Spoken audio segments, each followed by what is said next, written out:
All right. Thank you all for joining us for another installment of the Lawn Chair Philosophy Foundation's Scholar Spotlight series. We are honored to have Giorgi Vachnadze join us today in his presentation, The Birth of the Virus, a genealogy of public health in times of pandemic. Giorgi will take a Foucauldian look at the various power dynamics at play in institutional policy decisions during times of pandemic. And this will help us make sense of the political landscape currently unfolding, for better or for worse, in the wake of COVID-19's tectonic upheaval. So, Giorgi, we're going to go ahead and give the floor to you. All right, thank you very much, Kelly, and thank you for having me. Thank you for inviting me. Really glad to be here. I was actually surprised. Well, now we have quite a vast body of literature talking about the biopolitics of COVID. There's a lot of comparisons with the Middle Ages, the plague, the various lockdowns that have occurred throughout human history. But I was surprised that this didn't happen sooner, because the measures that have been taken, these acts of international policing, they had Foucault's theory written all over. It was just ready-made to be the victim of a Foucauldian interrogation, so to speak. And I found this interesting. I was curious about why that happened.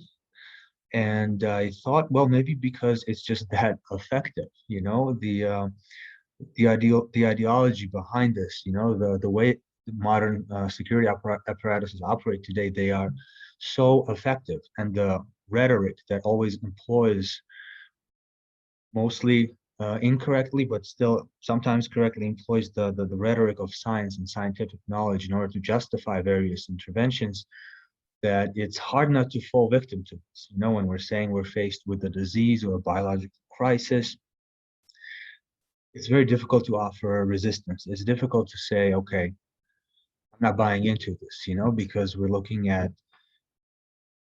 literature, at materials, at proclamations that are at least partially well-founded scientifically. But then usually we have an entire political apparatus that latches onto these objectively occurring crises, and then we see various players trying to steer the crisis and the pandemic to their advantage. I think it will be helpful if I just read out the abstract from my proposal for the beginning to set the stage, and then we'll see where we go. Right, so amidst the prevailing panic surrounding the COVID-19 crisis, with the mainstream media and political discourse continuously emphasizing the importance of managing the epidemic, the current paper will use a different approach by fostering a critical attitude towards the biopolitical dimension of the current state of emergency. The work at hand will attempt to understand the rational principle, if any, behind the World Health Organization's decision to declare an international state of crisis. In the attempt to make sense of the contemporary situation, we'll draw on numerous sources in current scientific literature, including but not limited to the fields of virology, epidemiology, molecular biology, and public health. The key philosophical literature used, including the methodology of choice, will be the works of Michel Foucault and Giorgio Agamben, where the first will be used to apply the methods of archaeology and genealogy to write a critical history of viruses. The latter will help to shed more light on the immediate state of things through the state of exception as a theoretical paradigm. The ideas of both thinkers will show to converge on the notion of biopolitics, the art of governing populations with the use of scientific knowledge. So maybe it will be useful to say a couple of words about Foucault and his work and what he does. I probably will be drawing most from him. That will be the main theoretical paradigm that I'll be using. So Foucault is known for writing histories of institutions or histories of certain power relations. And the methodology he uses is often called a genealogy or an archaeology. So what he usually does is he takes a particular discipline. In my case, these disciplines are scientific disciplines. My previous work was, I tackled the institution of boxing. I analyzed boxing as a type of security apparatus that produces certain types of individuals, especially male bodies, masculine bodies, and instead of usually the discourse around that is that there's a certain natural energy, some sort of natural violence that's inherent to human nature, and boxing somehow tends to domesticate this and make it socially useful. But well, my take on it was that perhaps human nature is not that violent, and that boxing serves more to produce a violent individual and then manage him and just make money off of him instead of um, catering to a problem, right? And so this idea of creating a non-existent problem is something that's very prevalent here, right? Because if we're saying there's a crisis, even if there is a real crisis, there are ways of inciting the crisis and blowing out of proportion, and then using that to the advantage, to one's advantage, to the advantage of particular elites or specific interest groups. Now, Foucault is very good at taking a problem, as I said, or problematizing something, but in a way that tends to counteract this. And so he could say perhaps that the problem is a construct, and therefore the institution serves to solve a non-existent problem, and therefore the institution is in its own way a construct as well. And so the idea here is that while institutions or particular persons who represent these institutions speak of knowledge or crises or problems or something that needs to be studied or resolved, in reality, we're often dealing not with knowledge, but we're dealing with power. We're dealing with attempts to produce docile subjects, right? And so fighting bodies represent a particular type of docile body. Within the mainstream Foucauldian literature, we have this notion of a homo economicus, so a typical capitalist subject, right? A subject that sees everything as a transaction, as a contract, as a way of making a profit, as a way of monetizing human relationships, etc. And so along these, and there's many analogies, there's many similar analyses of the type of subjects that are produced. We have the Homo academicus with Pierre Bourdieu. I can't think of more right now, but the one that I wanted to integrate into this, and the one that Fabio Vighi came up with in his recent article, is the Homopandemicus. And so the Homopandemicus is another type of individual that is very similar to, agrees with the Homo economicus, but he's also, there's this whole political dimension of that there's a crisis, we need to manage the crisis, we need to produce more vaccines, we need to wear masks. And so the Homo pandemicus is an individual that's already constituted in a way through liberal discourse that he automatically ascends to the status quo, to the order of things, that there is indeed a crisis that needs to be managed. Now, Foucault's work is particularly useful because he deconstructs institutions that seem to be either essential or based on some sort of eternal truth. And his method often employs, he uses a method that concentrates on universals. So universal concepts or universal statements, like justice or freedom. These stock phrases that are often used to justify particular political interventions. So by taking a universal and writing its history, he shows that, well, it's not a universal, right? That it has been artificially made into a universal, but the source of this truth, of this ideology or this structure is really an ongoing relation of power. There's an ongoing conflict or an ongoing monopoly that is vested, that is interested, that has invested in producing a particular type of universal. So the universals that Foucault has tackled are sexuality, madness, health, I think, as well. And so he has written a history of sexuality by focusing on Greek eroticism. He has written a history of madness by talking about how individuals were incarcerated or cured, quote unquote, throughout history. And he has also written a history of medicine, where he has shown how individuals were governed in the name of health, in the name of medicine. So I think obviously, I think for my case, the most important source would be the birth of the clinic, right? The analysis of medical perception. So how our bodies are artificially medicalized in the name of real or unreal threats. And when I was looking through some of the Foucauldian literature, I found a very interesting article and a very interesting passage. I'm going to read the whole page. Sorry for the long quote. The essay is called "The Birth of Social Medicine." And when I read this, it was a little shocking because it was almost like a prophecy of what's happening today. Um,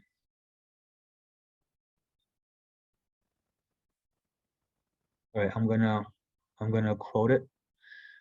So Foucault writes, in my first lecture, I tried to demonstrate that the basic problem did not lie in the opposition of anti-medicine to medicine, but rather the development of the medical system and the model followed for the takeoff, quote unquote, in medicine and sanitation that occurred in the West from 18th century onward. I emphasized 3 points that I consider important. First, biohistory, that is the effect of medical intervention at the biological level, the imprint left on human history, one may assume, by the strong medical intervention that began in the 18th century. It is clear that humanity did not remain immune to medicalization. Now, I think this is an interesting passage here, right? He says, it is clear that humanity did not remain immune to medicalization, right? This is not usually how we speak. We usually say that doctors help us acquire immunity from a disease, but he's writing that we have to, or we have or have not acquired immunity from medicine, so from the interventions of doctors. Now, this is very typical, right? Because he says, and also this is his style of writing, which I find very effective and very interesting, because he doesn't he doesn't tell you, hey, I'm going to look how I wrote this. I wrote this in a different way. He doesn't emphasize it. You know, usually philosophers, they get really nitpicky and they say, okay, I'm going to say this in a different way now. Please notice what I did here because it's so impressive. You have to, but he gives no warning, right? So it's like he is reversing an effect of indoctrination. So this is very continental, right? Because you are already being affected by the text subliminally without knowing it. So he is engaging in an act of untraining you from thinking in a particular way. And this is where genealogy meets techniques of the self.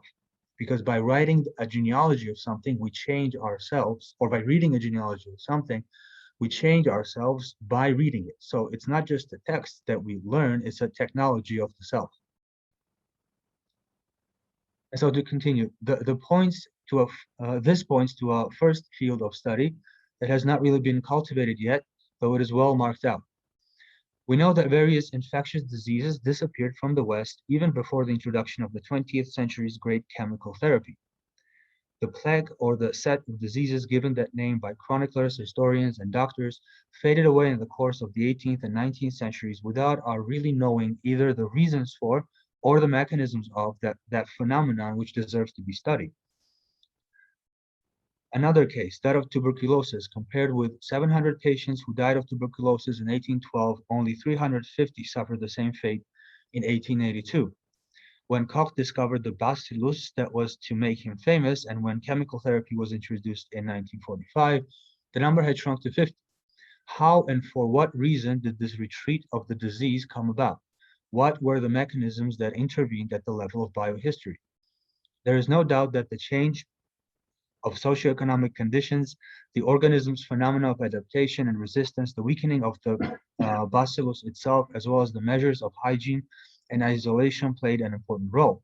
Knowledge concerning the subject is far from complete, but it would be interesting to study the evolution of relations between humanity, the bacillary or viral field, and the interventions of hygiene, medicine, and the different therapeutic techniques.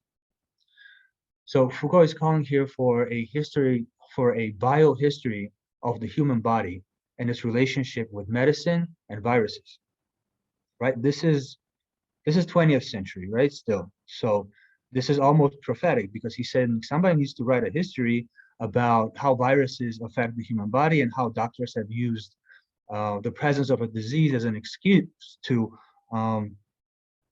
to justify what are in the end, or at least partially, political interventions into the human body. And so how have these interventions shaped who we are and how we relate to our bodies today? And so when I read this, I thought, okay, great, I have my, this is perfect. I'm just going to continue where Foucault left off, until I found that somebody already did it. And that was Bruno Latour, who is still today, I think, teaching in San Diego. And he wrote a book that is called The Pasteurization of Friends. And there he talks about Louis Pasteur, the one who invented the microbe model for studying um, viruses. But when Pasteur invented a method for vaccination, um, for using literally, he was the first to use the laboratory to understand disease, I think, as far as we're concerned. So this is, and this is early 20th century or early 19th century, somewhere around the time. But the way Latour presents his case about Pasteur is that he presents the laboratory as a site of veridiction, as a space where a disease is forced to speak the truth about itself. And I thought this was a very interesting perspective, because this is a politicization of what should be an impartial or objective scientific method. And so instead he says, well, not only is it deeply subjective and dependent on the subjective attitudes of the scientist, but he says the reason why Pasteur was so popular, the reason why today our milk is pasteurized, why we understand so much more, the birth of molecular biology as we know it pretty much occurred, he says, not because Pasteur was a brilliant scientist, but because he was a brilliant businessman and politician. And then he talks about another movement that was occurring in parallel to Pasteur's research that was called the hygienist movement. And the hygienist movement was very similar to what we see with epidemiology today, because we see the employment of statistical methods and broad speculations, but we don't have something that we could call a hard science. We have more something along the lines of management. And it is a management of disease and indirectly a management of human lives. The point is, it's highly political. It's the discipline itself is already not completely free from political bias. But to cut the story short, his point was that the reason Pasteur today is considered a famous scientist is not because of truth, right, which is another universal, but because of the underlying and hidden power dynamics that have allowed him to emerge victorious. And these power dynamics are linked to the hygienists, because their interest was almost completely a national interest. It was a matter of national security, or what today we would call national security. But really, they used Pasteur as an important asset to push their own agenda of what is effectively population control in the simplest terms.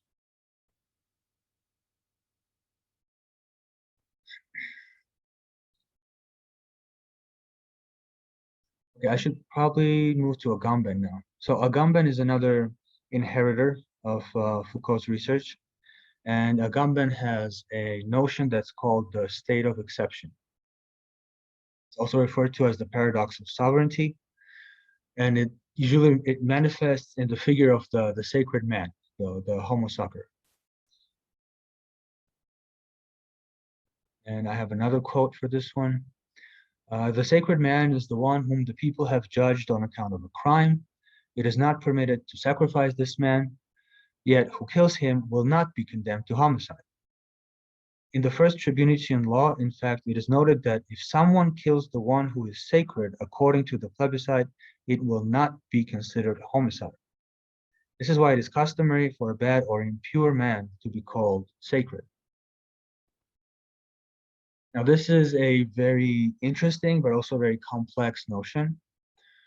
But Agamben's main point is that every type of power, every mode of governance, every state has to have a state of exception that manifests in the existence of an excluded sacred man. So there is essentially no sovereignty without an act of exclusion. And so Agamben's point is, it is not a result of bad governance that we have excluded groups, but it is the result of governance as such. So in order to found a state, to have a state, you must first have a sacred man. You must first have a group of individuals that are excluded. And only afterwards can you engage in any form of governance. Now, there have been some articles published about the connection between the state of exception and the pandemic. And Agamben has written a book about it. It's called Where Are We Now? And when the book first came out, Agamben was attacked from, I think, every political spectrum at the same time, because he was one of the first to say that the pandemic is pretty much unconstitutional. And he saw a lot of problems, and he identified, various, again, technologies of governance or various deployments that were used to pretty much sabotage authentic human relationships, right? The wearing of masks, the disappearance of the face, obsessive compulsive, hand washing all the time. So these sort of little interventions that at the same time they cater to what we could call the symptoms of a consumer persona, but at the same time they are legitimated through a clearly political discourse. Now, Agamben was criticized a lot, not just for subverting the sort of the liberal order of the day, but because he often likes to compare the state of exception to Nazi Germany. And so immediately this was made into a caricature that Agamben says the pandemic is fascist, or it's a Nazi intervention, and thereby he devalues or he trivializes what happened in the concentration camps. But I mean, my goal will be to show that there's a little more nuance, there's a little more subtlety to Agamben's approach, because Agamben did not say that we are in a situation that's similar to Auschwitz. What he said was, Auschwitz is the extreme point. Auschwitz is the absolute boundary of any social system, of any mode of governance. So what he was really saying that through these liberal interventions, through soft power, through advices, suggestions, and incitements, we could enter into a state that is not that far from what happened in East Germany. And well, the way we are governed today, and the way, right, so here's a quote. He said, what used to be a right to health has become an obligation to health, right? And so now this is an interesting flip, I think, and this is also very characteristic of liberal governance, because what is first an advice, it suddenly becomes something that's instituted as the norm. So if we imagine a scenario where we are being advised to do something and most people do it because it's a trend, or because it's cool, or because it's safe, then when it becomes obvious that most people have conformed to it through the machinations of self-power, then suddenly it becomes instituted. And so there's this whole method of governance where we move from self-power to a repressive regime, and then back to self-power, and then again a repressive regime. So because if I am forced to show a passport, right, if a vaccination passport is something that's attached to my identification, to my identity as a citizen, that's a repressive apparatus. That's not very subtle. That's very clear, straightforward.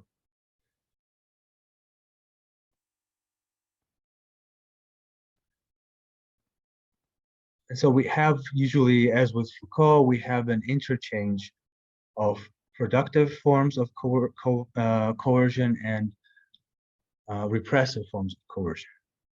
And so in a certain way, we're produced as certain types of subjects. And on the other hand, we are prohibited to. So if we observe that we have on the one hand the operations of the playground of the free market, and on the other hand we have a growing carceral system, a growing prison system, this also shows to underline the difference between productive and repressive forms of governance.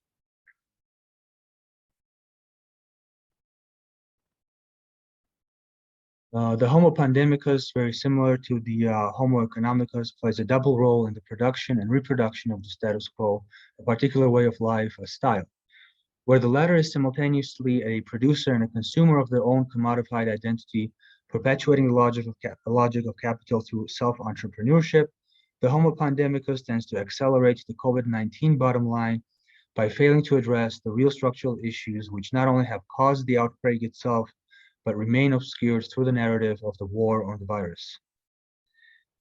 It will be demonstrated that such acts of scapegoating are the defining feature of crisis management as a mode of governmentality. I think that this pretty much summarizes the body of my project, most of what I'm planning to do. And I guess I'm going to sort of move to a conclusion by speaking about the possible criticisms, the difficulties that I'm bound to encounter. So the first one is usually the problem with genealogies, right? So the problem with genealogies is that you keep writing a history of a science, and it becomes increasingly difficult to keep track of what's happening within that science today.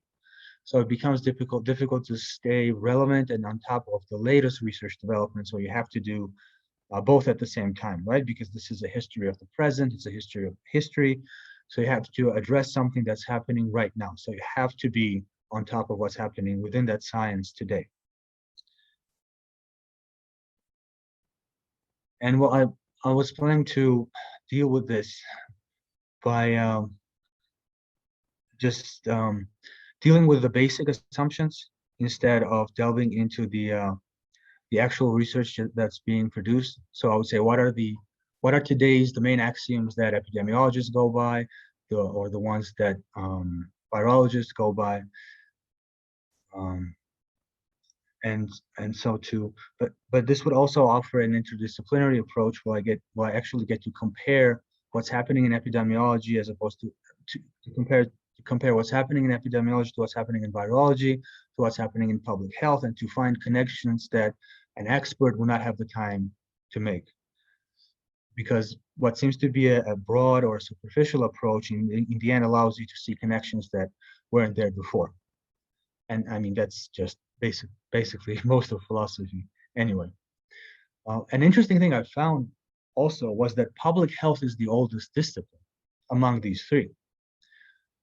Because epidemiology is like, I think 60 years old, maybe 100 at most. Virology didn't start until the beginning of the 20th century, but public health goes all the way to Middle Ages, right? So in a way, the oldest discipline is also the most political, right? And I found that very interesting because I thought, well, these are the disciplines that we rely on most. These are the ones that are closest to biology. So maybe that's where we would look for the most grounding, the most footing, where the social epistemology would have the most legitimacy, right? But it turns out that public health is much older as not even a science, right? It's more like a way of governing than virology and epidemiology. Now, the second difficulty is, of course, with Agamben and how much he's being criticized today. And I thought that right, so first pointing out that what Agamben is doing with Auschwitz is a paradigm, showing that Auschwitz is an extreme case that has not manifested yet, and only to show that as we take a step towards a situation that's similar to Nazi Germany, we will be, of course, saying goodbye to our constitutional freedoms.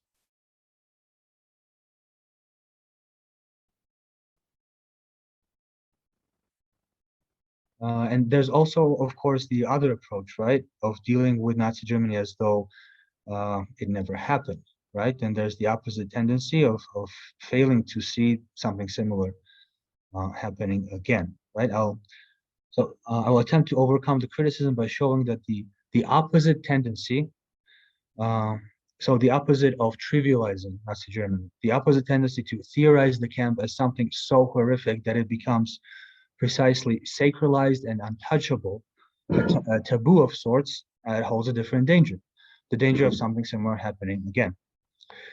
And on a more theoretical level, it must be understood that far from an exact description of the current state of emergency, I'm just repeating this, the camp presents a limit case of the biopolitical paradigm offered by Agamben. It is a useful tool precisely because we are not in a situation that is exactly like Auschwitz. And now the final difficulty.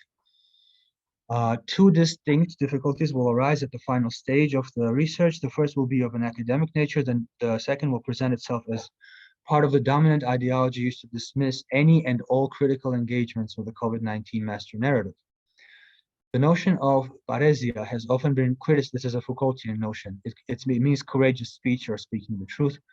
The notion of paresia has often been criticized as being overly fragmentary and incomplete. It seems that Foucault does not offer us a clear and concise ethics of resistance.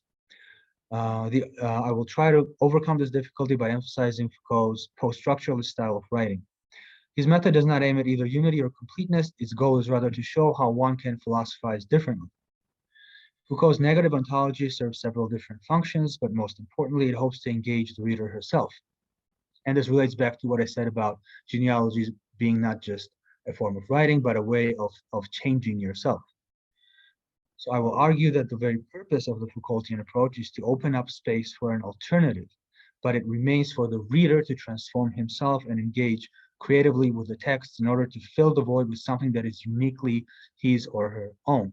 So it's not that Foucault didn't finish his project, it's that he leaves a space open for us to place something positive there. Because he's often criticized that he doesn't say anything positive. He's not being positive. He doesn't say how we should act. He doesn't have an ethics of behavior. But that's the whole point. That's the whole point. That's his method. He opens up a space, and then it's up to you to engage with whatever problem, whatever power structure you're dealing with. The second difficulty would involve the accusations of being unscientific, anti-science, or other offhand dismissals of the work as an instance of conspiracy theory, for instance. And I plan to resolve the issue by pointing to the level of sophistication offered by the primary literature and emphasize Foucault's analysis of power as being inherently decentered and mobile. So power is never in one place, it's never owned by somebody, but it's always a mobile thing, it's a practice. So it excludes the possibility of a worldwide, well-integrated closed group possessing perfect information. Instead, there is always a proliferation of spaces of resistance and blind spots where power can never be exerted in full. And that's a big part of Foucault's whole metaphysics of power. I think that's it. I think that's it. So thank you for listening. Yeah, thank you, Georgie. I have a whole lot of questions, but I also have a tendency to drive over everybody else. So I want to open up the floor for others. First,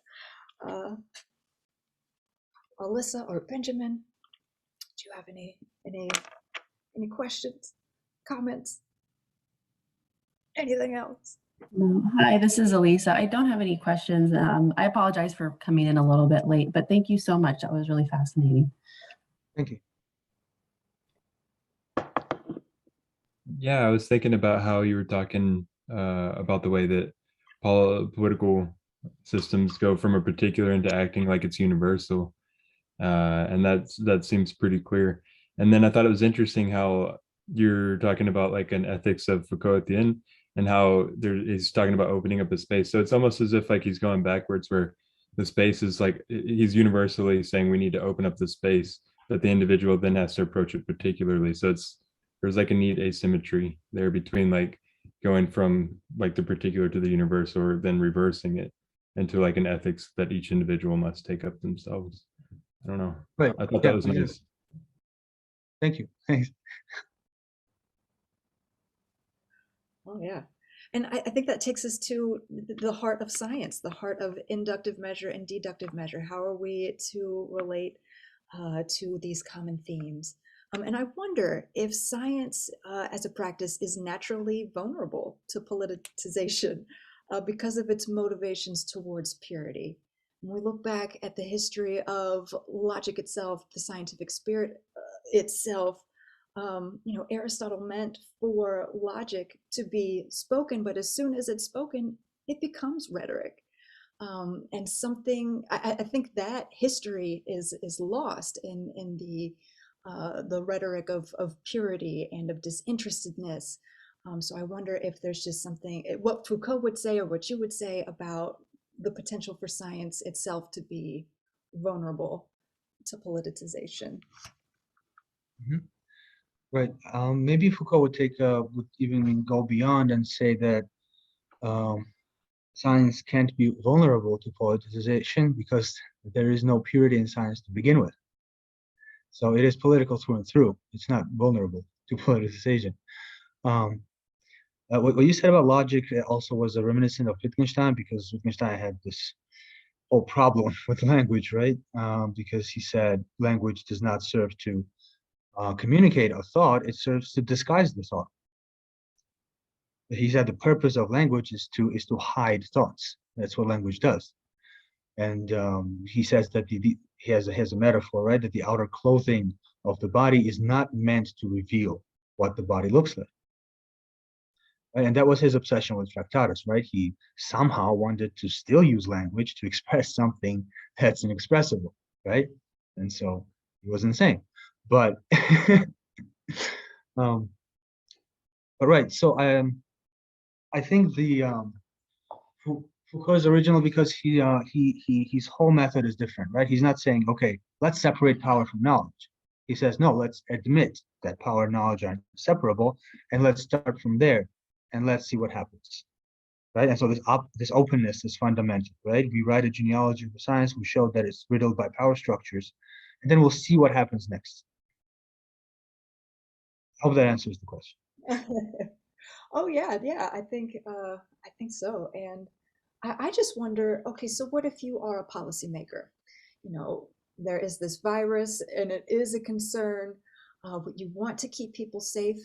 I guess if you really believe that your role in society is to legitimately protect the best interest of your constituents and everyone. Um, how do you proceed in a way that would honor what Foucault was saying, where you recognize authentically that you are in a position of power, you want to help people, but you don't want to stir up a commotion that's going to leave folks more vulnerable to manipulation, more so than they already are, to maybe prevent folks like Jeff Bezos and Elon Musk from capitalizing so much on this situation, or for corrupt politicians to take advantage of the situation. Let's say there is a legitimate possibility that you are an honest and earnest politician, and you want to create policy that will protect, like how would, I mean, I know Foucault would say it's up to you to create an ethics for yourself, but how might Foucault um, consult a Right. politician that wants to do good? Right. It is a good question. It is a difficult question, but it falls in line with Foucault's notion of a specific intellectual. Because Foucault is not a Marxist, right? That's at least what he says. Maybe he's a neo-Marxist of sorts, but what he says is that the universal intellectual has to go, right? And the universal intellectual is the writer who writes about freedom, about justice, about violation of human rights, and he really sort of pushes the classical orthodox Marxist party line, about exploitation, commodification, all that stuff. And he's essentially himself. He's an organic intellectual, which means that he's a working class intellectual, And that has been the trend through Marxism, right? And now Foucault says the specific intellectual, and Sartre is also an embodiment of the universal intellectual. Classical example, Camus as well, I think. With Foucault, it's a little different. Foucault does have this like surgical, I want to say, approach where he says, well, you're no longer the universal intellectual. Now you're the specific intellectual, right? And now the specific intellectual could actually be an expert, right? He could be somebody who's placed within the heart of these power dynamics, right? It's not somebody who, wants to get out of it, right, as a hero and leave the system, be out of the system, be plugged out of the matrix, right? No, Foucault is always plugged in, but he has a different way of subverting the matrix, right? So he doesn't want to destroy the matrix, he wants to subvert it. So subversion means that you're always placed within the institution that you are criticizing. You're not outside of it. Right? And this is much more effective for capitalism because good luck getting out of capitalism. We don't even see the boundary of capitalism, right? Because it has to do with it's a style of living, it's a style of life, right? So the purpose of the specific intellectual is not to cause chaos or a revolution, but through minimal acts of subversion to create spaces for resistance, right? And so for an epidemiologist or a virologist or somebody who is in charge of managing some parts of the pandemic, that would be a perfect place to be. And quite interestingly, he wouldn't be doing something that is all that different from what he normally does, but he would just try to be a shock absorber or some sort of padding for power relations to slow things down, to minimize the impact, the negative impact of all of it. Now, since I've never been in that position, I don't know what the details would be. I would, do we have the information? Are they giving us the statistics? Do we know the real numbers? There's these problems with information. So I mean, in this thought experiment, we're assuming that I have this information, right? But I don't. So I have to give this general characterization of what we would have to do. So would you say that if we had more of these specific intellectuals and we supported them more, maybe we could avoid all of the chaos that we've been experiencing, or not all of the chaos, but minimize some of the chaos that we've been experiencing? Kind of, but I wouldn't word it like that because I think the way you're speaking is still very structural, right? Because you're saying we need to produce more specific intellectuals, right? I mean, and that sounds like biopolitics more than a critique of biopolitics, So because it's very individuated, right? That's the idea of a specific intellectual. That wherever you are and whatever you're doing, you'll find your own unique way of offering resistance, right? It's based on a very unique setting in your milieu, your situation, right? So in a way, I agree, yes, to have more of the specific intellectuals but the thing is, there is no archetype for a specific intellectual, right? We don't have a homo specific intellectual. It doesn't exist, right? So Foucault wants to avoid these generalizations, right? He wants to say, do the work, right? Read the history, write the history, and then apply it to your specific situation.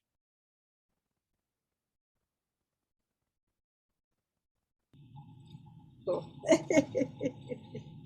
Thank you. Those are all of the questions that I have.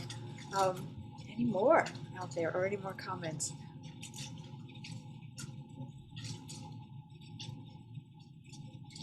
Oh, Orwell. Okay. Dan brought Orwell in. Do you mind if I read that out loud for those at home? Yeah, so the comment is it's also thinking about 1984 and how there's a strange irony in that this book has become a kind of roadmap or playbook for dictators in countries like North Korea. I sometimes wonder how Foucault is right to some degree, but then institutions take up his ideas to actually have a way of reinforcing their power. Like his ideas can be used for maligned reasons, even if they're more originating in a suspicious attitude rather than the reality of any given institution, Yeah. Definitely. Yeah. That's a big danger with Foucault. I actually remember having a class on Habermas and Foucault and Leuven, and there was this one guy. He said, "Well, Foucault is a neoliberal, right? He became a neoliberal in the end, you know." And I was like, "I will fight you, you know." I like this is precisely the problem, you know, because people say, "Okay, he talks so much about the problem of neoliberal capitalism that he has actually accumulated the most human capital himself, right? As being the most cited, one of the most cited academics, being a popular figure at Berkeley, pretty much, you know, engaging the Californian cult of the self and all that stuff." And of course, that's the biggest danger, right? Because as other leftist thinkers have demonstrated, capitalism only thrives on critique. And if critique is not done right, that is through practical subversion, and if it's just abstract critique, like a class, like how people think of Kantian critique, then it usually ends up being appropriated, commodified, and then reinforcing the status quo again. And yeah, Orwell was a good that's a good topic to bring up here, because Orwell only focused on repressive regimes, right? And so if we're living in an era of productive regimes, and we're creating this image of an enemy, right, as the repressive regime, right, as the Soviet Union or the Nazi Germany, then it's very easy to fail to notice that that's not one of our concerns right? So Orwell is often used as a scapegoat to show how beautiful capitalism is, right? Because capitalism is not a repressive regime, and you know, Orwell's rhetoric is geared towards an old security apparatus, right? It's geared towards old modes of governance that are they're relevant in non-Western countries still, but in the West, for the most part, you know, 1984 is the least of our concerns, because we're dealing with different mechanisms of power. And I think actually a more relevant reading for what's happening today would be Huxley's Brave New World rather than Orwell. And I think it's interesting that in liberal societies we hear much less of Huxley and much more of Orwell. Maybe that's just me, I don't know.